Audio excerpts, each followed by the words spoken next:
All right, what up, though? What's happening? And welcome back into another episode of Bleav in Tigers. We're back. Opening day, Tigers with the win over the Padres in San Diego. We're here to talk about all of that and more. And again, big announcement. I know I've said this a lot of times.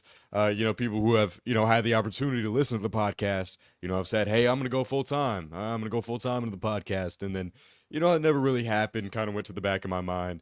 Dealing with some other things instead. But I'm serious when I say it. We're gonna go hard and Bleav in Tigers this season. We're gonna be here for you after every win, after every loss. We're going to hear with you trade deadline coverage when it comes to that, all-star games when it starts to wind down in the postseason. We're going to be here throughout the whole season, but you can't be here through the whole season if you're not in here in March. Shout out John Rothstein. But yeah, obviously the Tigers were able to, again, like I said, they were able to pounce on these Tigers. I think that's where we're going to start with this episode. You saw it really in the first inning. Nick Pivetta, a guy, this was a ace on ace matchup as you expect, an opening day to be. But it was just a rocky start for him on the mound. And, I think the Tigers really took advantage of that in the first inning. You obviously had, the Spencer Torkelson RBI walk, and Dan Dickerson was talking about on the broadcast, with this ABS system, the strike zone is going to be smaller. And I think there's going to be an adjustment period for some pitchers, even for pitchers, again, like Dan Dickerson said about Nick Pivetta, pitchers who are really good at limiting walks. It's going to be a lot different because that zone, again, it moves on you. And with the ABS challenge system, you're not really able to sneak in, those type of three ball pitches that you could before. Like you're going to need to throw competitive pitches because if you don't, that that ball is going to get challenged and that's going to be a ball and you're going to walk somebody home. And I think that's what happened ultimately with Spencer Torkelson getting on base. But then, hey, what about that guy Kevin McGonigle? In his first MLB at bat, not giving a rip, and slicing that double into the outfield, sliding into second base, for his first MLB hit. AJ Hinch talked about, how big the firsts are, right? Like being able to get those out of the water, being able to, go up to bat and not have to think about, man, like I still got my first hit, it's my third game, I'm 0 for 12 or whatever. You see that a lot with rookies. But Kevin McGonigle, he slot right into this lineup.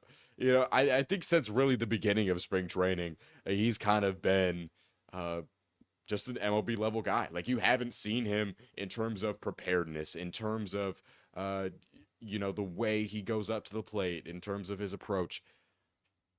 It's been the same as the other guys. Like he's really fit in, I think, all throughout spring training, and I think that's why Scott Harris and AJ Hinch and everybody involved with that decision decided, hey, he makes our roster better. Scott Harris said that after the game. He makes our roster better. I think it's unique sometimes to have a guy like Kevin McGonigle, a guy who is going to skip AAA, be on your opening day roster and be on your opening day lineup. But when you're so sure that he makes you better, when you can see the level of fielding that he has, that was the question. That was the question heading into spring training. Can Kevin McGonigle field at an MLB level?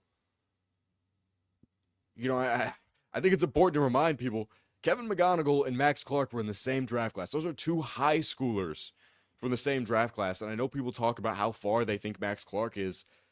But Kevin McGonigle, he's progressed from the minors so quickly. So quickly to the point that, he's had no competition in the minor leagues. And really, he's had no competition at any level, with the game that he had today. But obviously, the Tigers were able to get up to that 3-0 lead in the first inning. And then obviously Dylan Dingler, with the single in the first inning, bringing that lead up to 4-0. And then obviously some unfortunate strikeouts from Parker Meadows and Javier Baez swinging at a ball 10 feet outside of the zone. That's how you know. Tigers baseball is back. Javier Baez. Again, I didn't think he had a horrible day. I just think it was funny. The first at bat, we get to see from Javier Baez, back from last season. It's a pretty big miss. I'm not sure if it was a sweeper or a slider. But definitely definitely a breaking pitch. Low and outside of the zone. That he should not have swung at. But yeah, that first inning Pounce was huge, and I think Skubal, he's a very good pitcher at dealing with a lead and holding that lead. And we saw that Skubal went 6 innings again, no earned runs. Obviously, there was a run in the sixth inning due to a Javier Baez throwing error, and then a Xander Bogaerts double, which scored, the player from the throwing error. So again, it doesn't go on Tarik Skubal's record as we're concerned. He still has a 0.0 ERA in the season. Obviously, like a very vintage Skubal start in terms of the stat sheet. I'll give it to you: 6 innings, 3 hits, 1 run, 0 earned runs, 0 walks, and 6 Ks. 74 pitches for the guy out there today. But the one thing, I really wanted to highlight, the changeup usage was down. And again, I know he doesn't really use that against left-handed hitting, but the Padres are not a very lefty-heavy lineup. So that's something that'll be interesting to see. Again, I'm not super worried about the changeup because obviously, that was Tarik's best pitch, and it looked good today. Got some swing and miss outside of the zone from Cronenworth, from Jackson Merrill, from Manny Machado. Again, it still looked good, but the RPM numbers were significantly down from his average last year. He finished last year with around a 2,500 average spin rate, which is, very good for a changeup. But, that number was down on average to 1770 today. And again, I'm not worried. Skubal is Skubal. He went 6 innings, scoreless in terms of earned runs. I have no concerns about what Tarik Skubal is going to be in 2026 for the Tigers. Just didn't really have, his A-tier stuff. But again, it didn't really matter. Yeah, I think there is, an intimidation factor to Skubal being out there. And I think he sequences his pitches so well. And that's why I love, the tandem between him and Dingler behind home plate and, on the pitcher's mound. I think they work so together. Obviously, Rogers was great as, Skubal's main man for a long time. But, I think Dingler's been able to fit that role quite well. And I think that's, the next guy we're going to talk about. He carried in what was a very hot spring training into this game. I think it's good to not read too much into spring training. Again, there's a lot of very good reasons to not care about spring training so much. The talent level that you face is not always going to be, the S tier MLB ready players, right? You're not going to see, excuse the player, but you're not going to see Paul Skeen's level of talent every time you're out there. And you're not going to see that, at the MLB regular season level either. But you get what I'm saying. There's times where you're going to face AA pitching. There's time when you're going to face guys who honestly are going to start the season in high A. Right? It's just a very, very, very different atmosphere. I don't want to say unserious, but it kind of gives that vibe. It's just feeling out, getting to the approach. Again, it's not always about stats, but I think there is something to be said about guys who just have it in spring training. And Dingler did. Dingler was one of those players who, again, did not really struggle in spring training, and he led that into what would be a great game today. Again, pulling up the stat line, he had 2 hits. Obviously, he had the home run, 3 RBIs, 1 run, only 1 strikeout on the season for Mr. Dylan Dingler. And, just looking at the spring training stats from this year, I mean, he had a 935 OPS, 3 home runs in spring, 8 RBIs, 22 total bases on 35 at-bats. Again, a pretty good ratio there. And I think, that's why, again, not always reading into spring training is a great thing. But I think, again, there's something to be said about when you have this really hot start, you can keep it going into the regular season. And I think Dingler hopes to carry that in, as the Tigers, have 2 consecutive road series before they're back at home playing St. Louis. It is kind of funny to me, and I bet this has happened before in the Tigers schedule. And granted, I am not a schedule guru. I by no means claim to be an expert on that. But it is funny to me how the Tigers are starting off their first three series of the year against National League teams. Again, I know teams start off on road trips, but it's weird to see, a two series road trip with two NL teams and then go back home for your home opener against St. Louis, where you're obviously going to see JV first time in a Tigers uniform in, almost a decade, which is crazy to think about. You're going to see them against St. Louis, which is crazy. Again, three NL teams to start off the season, and then you start out divisional play. You head to Minnesota for 4 games, and then obviously have Miami, the Marlins, coming to Comerica Park after that. But yeah, I think Dingler carried in a hot spring training, and I know I talked about him at the top of the podcast.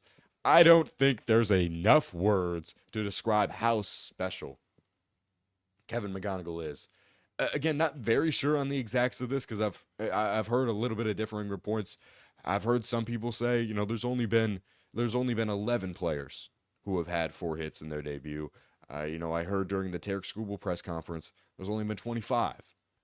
Again, not sure where that number lands, but obviously, Kevin McGonigle, 4 hits in his MLB debut for the Tigers. Again, like I mentioned earlier, skip AAA, and it doesn't even matter. A lot of times, guys need that adjustment time. And I think AJ Hinch was willing to, throw McGonigle into the fire, for lack of a better term.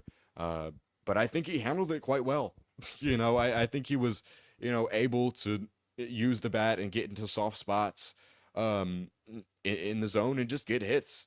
I think that's what you want out of a guy like McGonigle at this early point in his career. If he keeps going on the pace he's going, let's say if he keeps this average for the rest of the season, he's probably gonna have the best season of all time. But I'm not gonna go there. Obviously, a very talked about figure in the AL Rookie of the Year race, and I think he showed today why he's so special. Obviously, made that play ranging very far to his left in front of Javier Baez to go and make a play and get it out at first. Was very solid in the field from what I could tell. Was able to get a few hits. Was able to, again, like I said, navigate a ton of different pitchers. It's hard to go 4 for 5 for anybody. It's hard to go 4 for 5 as an all-star. Okay, unless you're Aaron Judge. It's not very often that you hear about guys going 4 or 5, and especially on opening day where, there's a little bit of the jitters, and especially in opening day as a rookie in your debut. So again, just wanted to highlight the guy, Kevin McGonigle. I think he's going to be, out there hot and ready for the next matchup. Looking to carry that over. But, the transition to the majors is hard. I don't think it's hit Kevin McGonigle, but one guy who it did hit was Drew Anderson. He obviously, I know he spent some time in the majors, but he's been playing overseas minor league ball since 2021. Hasn't been in the majors since 2021, and was the first really of the free agency signings for the Tigers.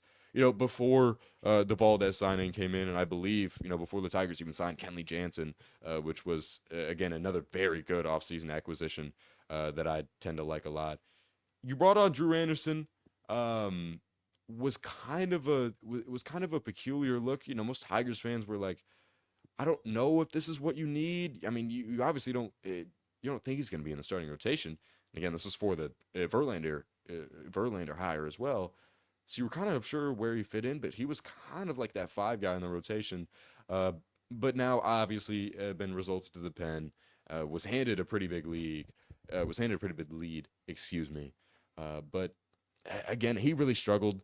I don't know if he had his A1 stuff. It's just the location, just really was not there today. It was not there today. There was one pitch. That one homer by Roman Laureano into left field, a ball that was launched, by the way, 106 miles per hour on the exit velocity. You just didn't see great pitch location for Drew Anderson. Again, I'm not one to worry about one outing. There's obviously going to be jitters. Like Dan Petrie said on the broadcast, it kind of feels like a debut. Again, No, he's played in the majors before. But when you haven't done that in over 5 years, it's a new experience. You're in a New Jersey. You're in, a place like San Diego where, the fans get pretty loud. However you feel about how good you think the Padres are going to be this year, they still got dudes in that lineup, right? They still got Tatis, Bogarts, Machado, and Merrill, and, going down the line of Freddie Fermin, obviously coming over from Kansas City. Again, a guy who I really like. I think this is a very exciting team. And, there were a lot of fans in the seats. I wouldn't be shocked if it was a sold-out crowd.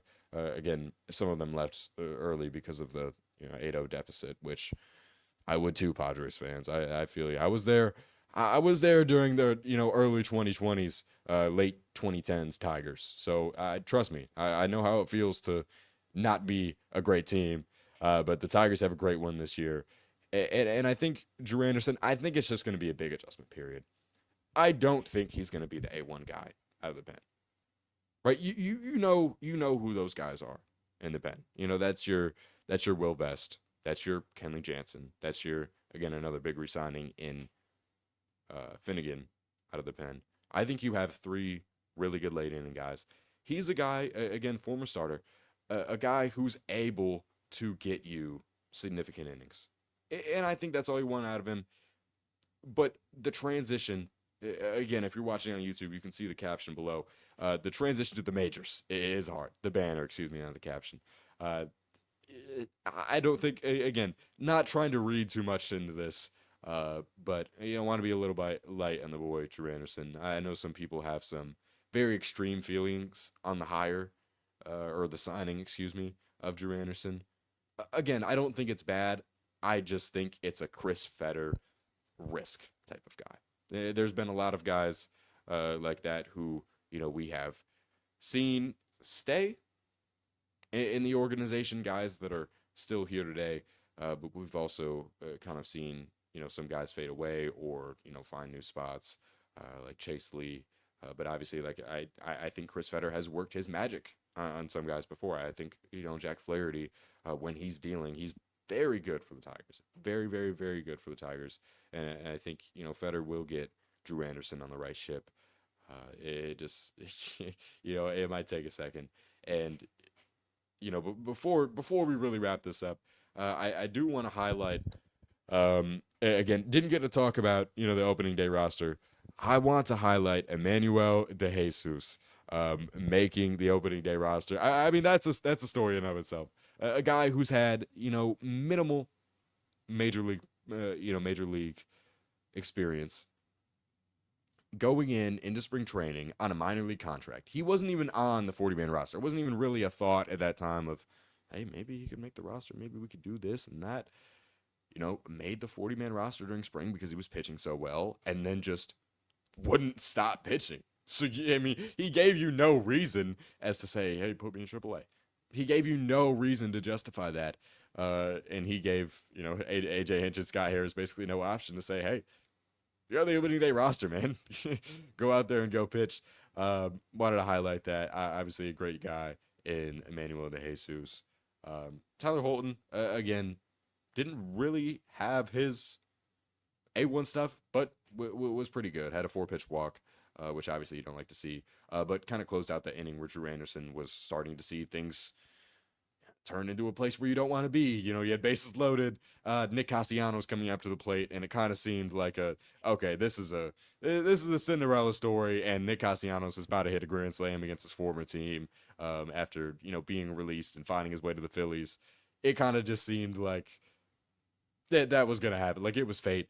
But obviously Tyler Holton got out of there, and then Will Vest, barely any pitches, got out of that 9th inning. Will Vest is Will Vest. I obviously got the strikeout. Let me see how many pitches. Yes, seven pitches. 6 strikes, 1 ball thrown from the guy, William. But yeah, we will be back after the Tigers' next game against the Padres tomorrow.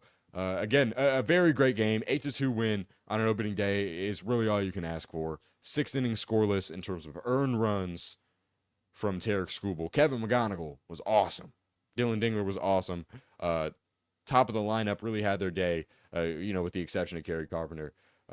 Gleyber Torres was solid out there. Colt Keith, Riley Green, again, had a couple of strikeouts. He's really looking to limit the strikeout numbers this year. And I think, he's got to get off to a better start to maybe limit that as much. But, shout out to Dylan Dinger. Shout out to really, this entire lineup. The only guys who didn't get hits were Kerry Carpenter, again, who I know obviously struggled, and Riley Green, who got on base with the walk. But we will be back with another episode tomorrow after the Tigers' next game against the Padres. That is going to be a late game, 8 o'clock or 8:40 Central, 9:40 Eastern, wherever you are watching the Tigers. Again, I know I'm in Central Time. I know it's a little weird. I know probably most people watching this podcast are, in Eastern Time, probably in Detroit, Michigan area. But we will be back talking about Framber Valdez' first start as the Tigers. Thank you so much for watching. Please tune in for future episodes on YouTube, on podcast, Spotify, wherever you get your podcasts. We're there. Thank you so much.